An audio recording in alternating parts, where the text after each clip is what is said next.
Hello, healthcare enthusiasts, and welcome back to The Cure. We are live today at WHX Lagos, day 1. And with me, I have Dr. Peter Yeboah. He is the Executive Director of the Christian Health Association of Ghana, and he's also the chair of the African Christian Health Association platform. Dr. Yeboah, it's such an honor to have you here with us. Pleasure to be mine. So I have a few questions for you.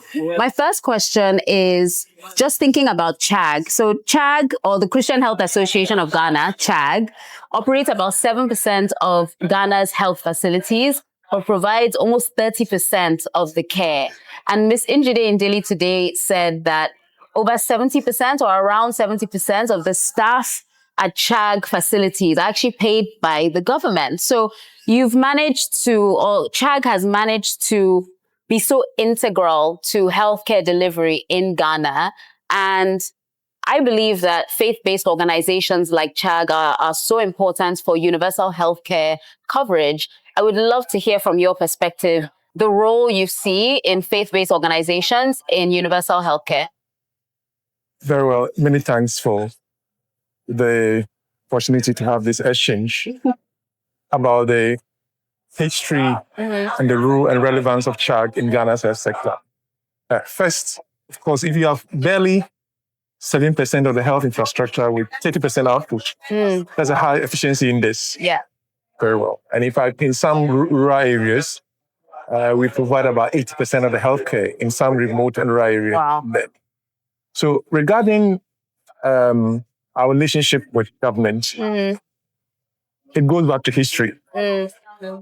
Our early missionaries invested in health, education, and profits. Yeah. And upon independence, the new Ghana had to rely on only the mission hospitals. Government had virtually limited or no health facility, especially in the rural areas. So that was where the partnership came in. Yeah. And so since 1957, the new Ghana, or the government of Ghana, has had that sort of symbiotic relationship with church-based hospitals. And that relationship has transformed into partnership over the years. There's a relationship between partnership and relationship. Relationship is just fluid. Partnership is when you consummate it with an agreement, MOU, for you to be, it's about integration, alignment with common values.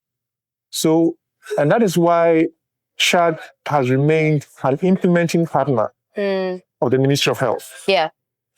That we align our priorities with that of government. We ensure that our mission and the vision of a healthy Ghana, or mission of promoting Christ healing ministry, improves equitable access to healthcare. Yeah. And ensuring that the underserved and poorly served and unserved segment of society are fully integrated. So when it comes to universal health coverage, CHAG has been the foundation of universal health coverage, meaning that anyone living in Ghana will have access to the highest attainable quality of healthcare, irrespective of socioeconomic circumstances. And from pre-colonial era to colonial era to independence and post-independence era, we have always been located in the rural and unreached or underserved segments. Yeah. To ensure that people living in the rural areas will have access to highest attainable quality of health services. Yeah. And so I would say we have been championing that. And at all policy tables, CHAG has always been pitching the interest of the underserved segments of the society. Yeah. Ensure that they are well represented. And that is the equity principle.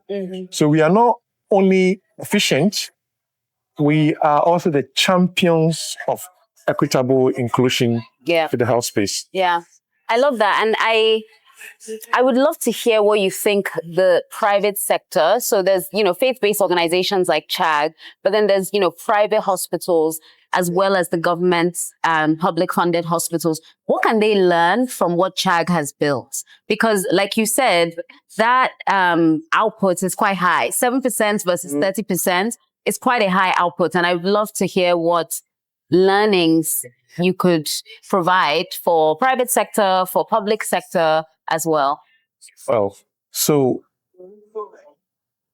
in African settings, there are three key players in the health sector. One is the public sector. The other is faith-based. And of course, the other one is private. And within that ecosystem, all these players are vital stakeholders. They complement each other. Government sets the policy. The private sector provides services.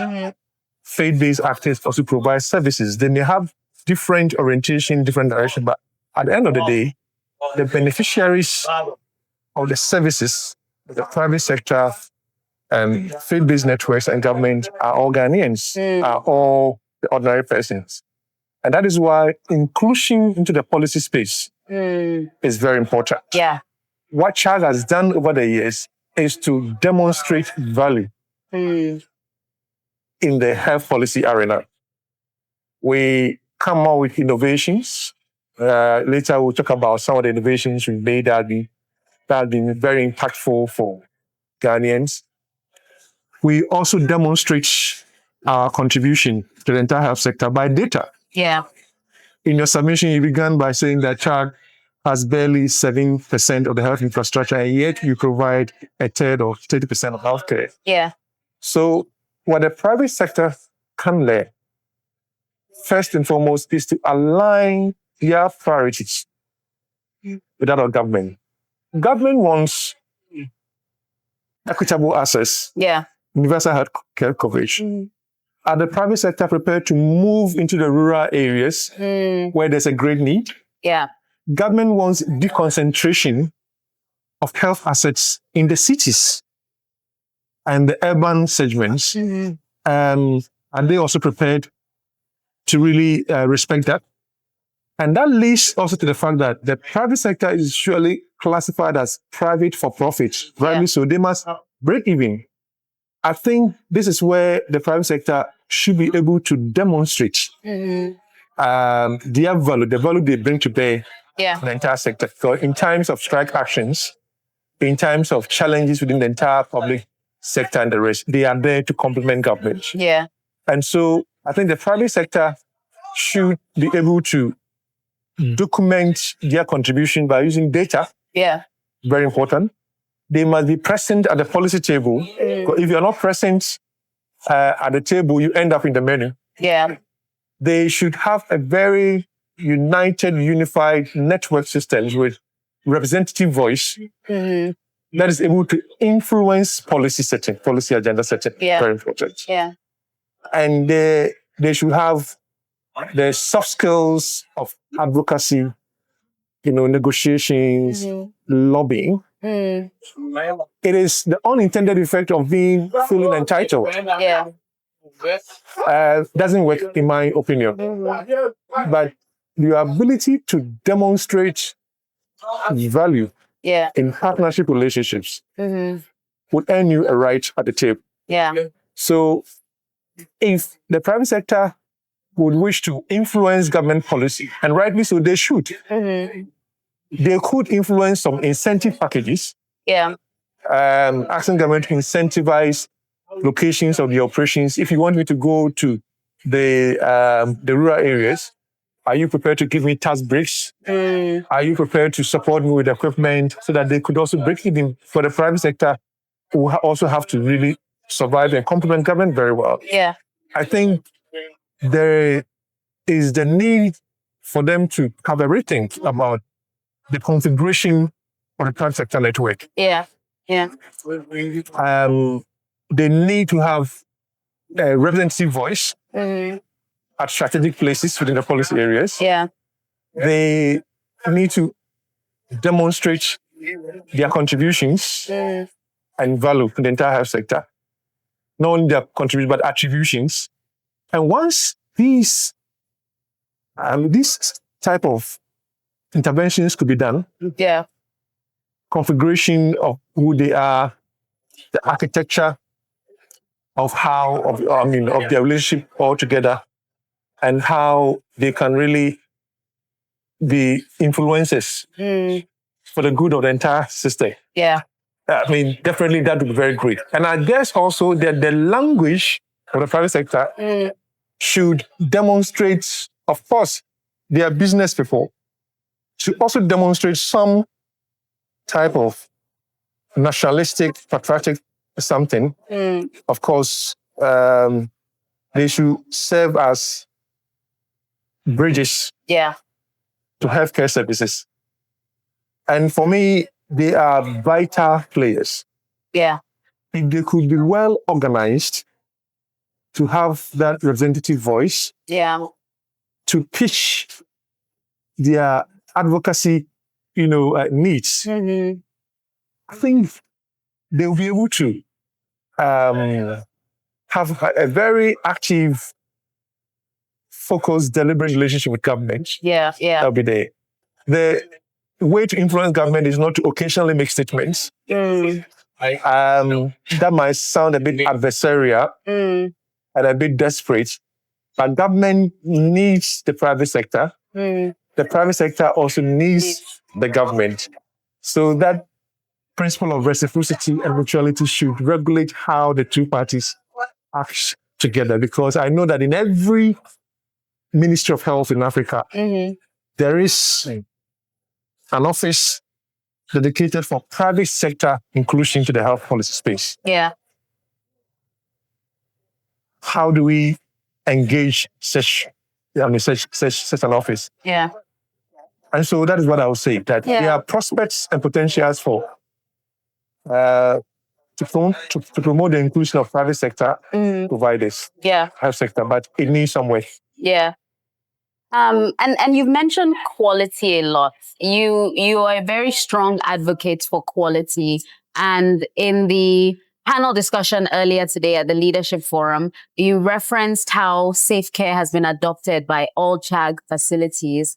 And you even said quality is the passport for market entry, which I absolutely love. I would love to understand just how much Safe Care and the quality improvements have made an impact in the way that CHAG delivers care in Ghana.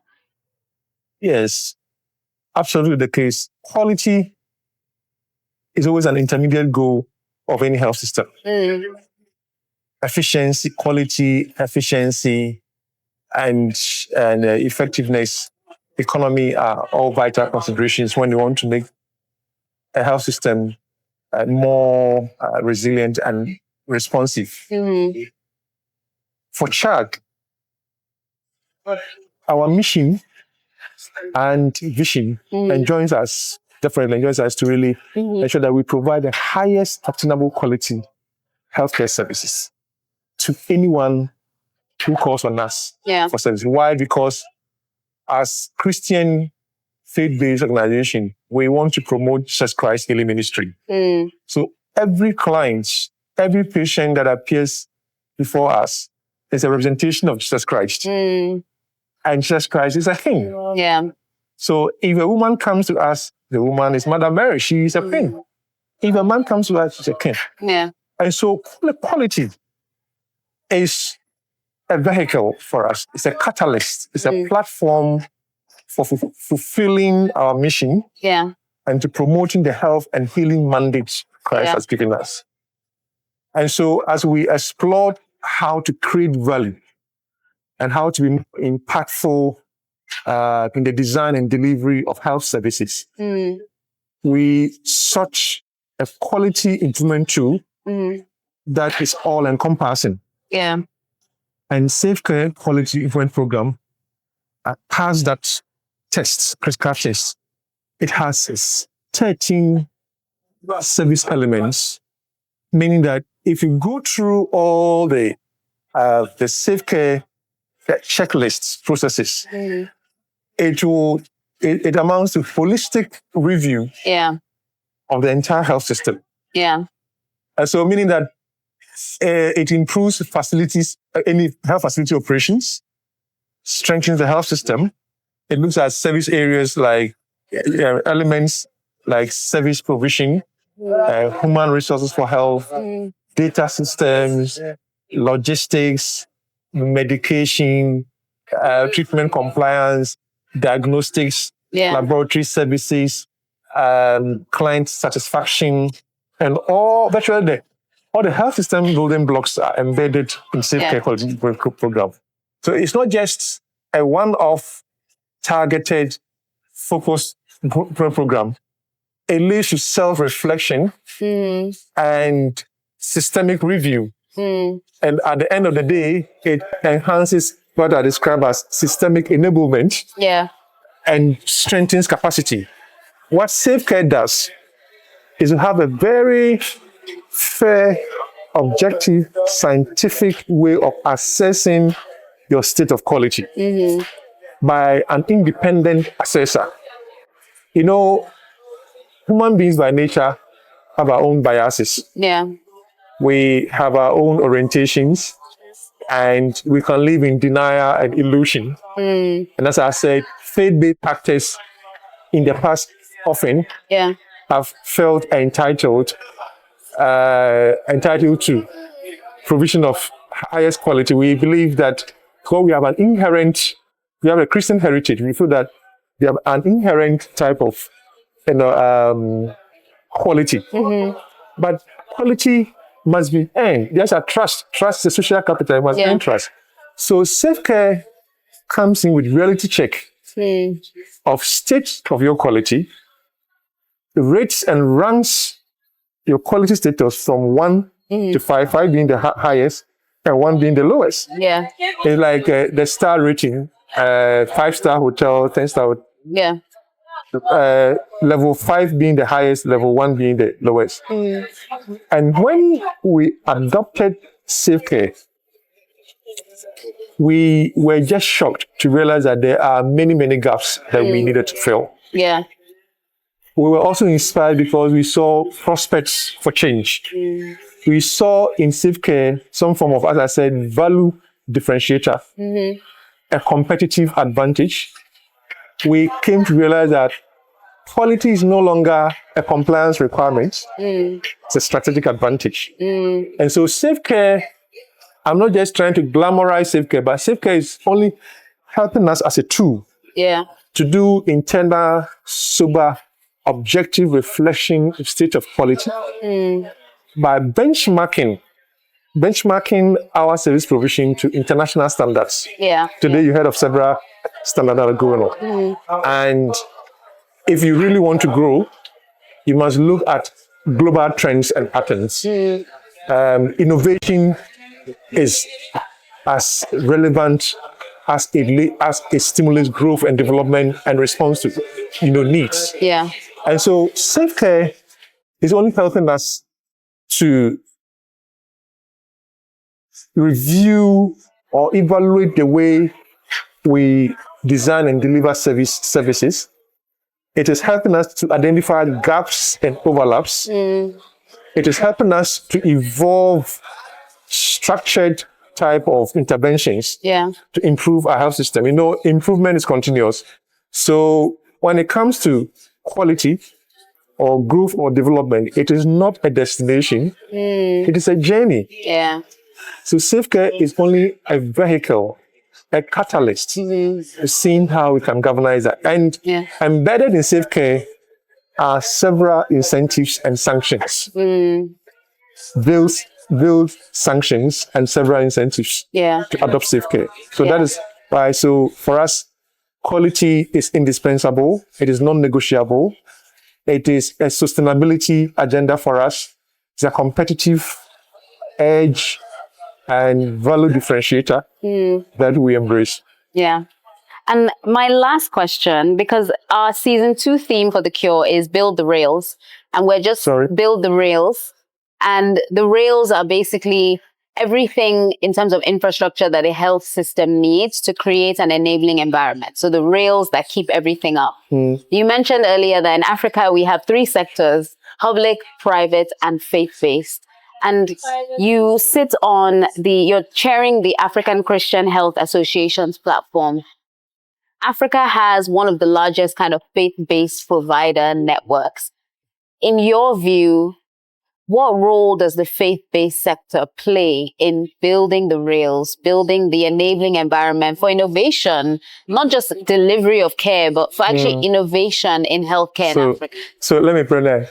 So let me say, I was a former chair. I've handed over. Okay. But I was chair for 6 years. Okay. And so I became nuanced about the happenings in Africa and the rest. Now, faith-based actors, remember, have been in the system for several decades, several years. In most countries, they have provided or they provide a foundation for health service delivery. The early missionaries came with 3 key portfolios. You find out wherever a faith-based health facility is located, opposite side, directly opposite is a church. Yeah. On the right side is a school. So you see that triangular development, and they were looking at holistic development of the human person. Yeah. For health, education, also leveraging the power of the prophets. You know, the church leader or the religious leader has unquestioned authority and captive audience. And so beyond that, faith-based also have other assets like interfaith platform. Yeah. So they use the education space, health space, the church space, and that of interfaith platform to pilot innovations. They do community mobilization, pilot innovations.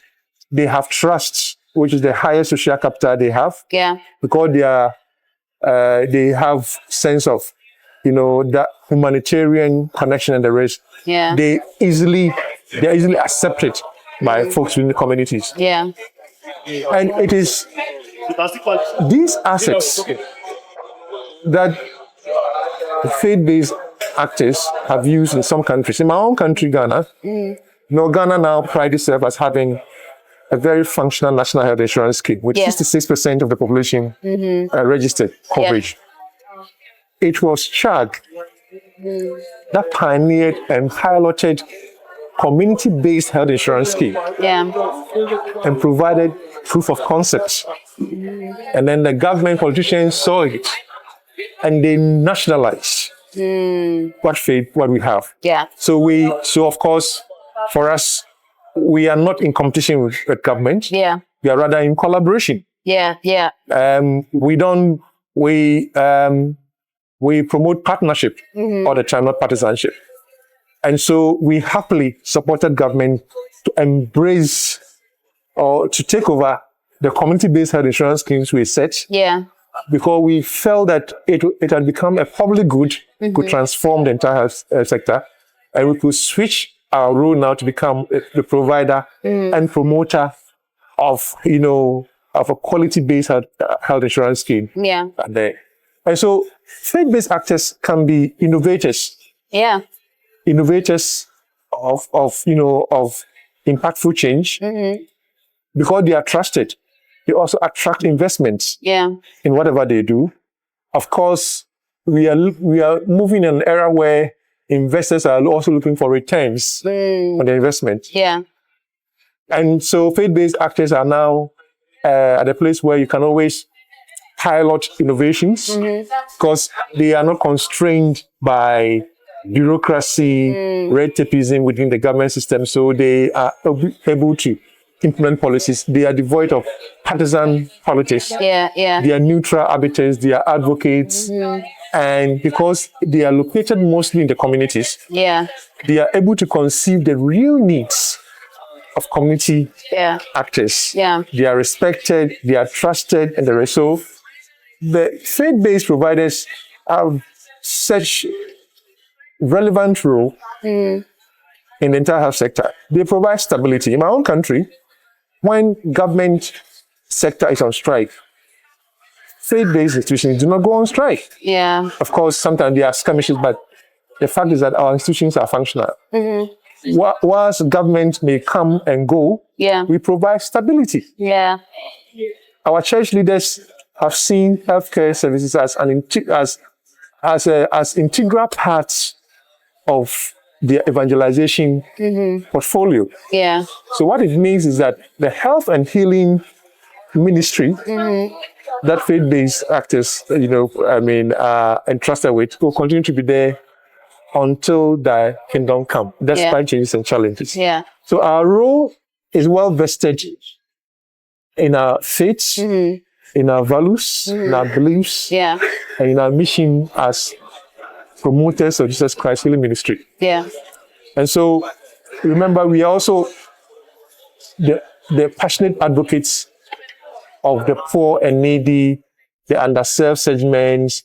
We always promote inclusion, diversity, and equity in health policy arena. Yeah. So we bring that moral conscience and ethical perspective, the formulation of policies. Yeah. Wow. I think this conversation has kind of solidified in my mind that when we think about build the rails, we have three main rails: public, private, and faith-based. And I think people tend to overlook the faith-based rail, but everything you've described has just proven to me it is a rail, it is a place for innovation, and it's serving the needs of the people and meeting the need where the need is. So thank you so much, Dr. Yeboah, for speaking to us, speaking to our listeners. We really appreciate it. Welcome. Thank you. All right. Pleasure. Bye. Bye.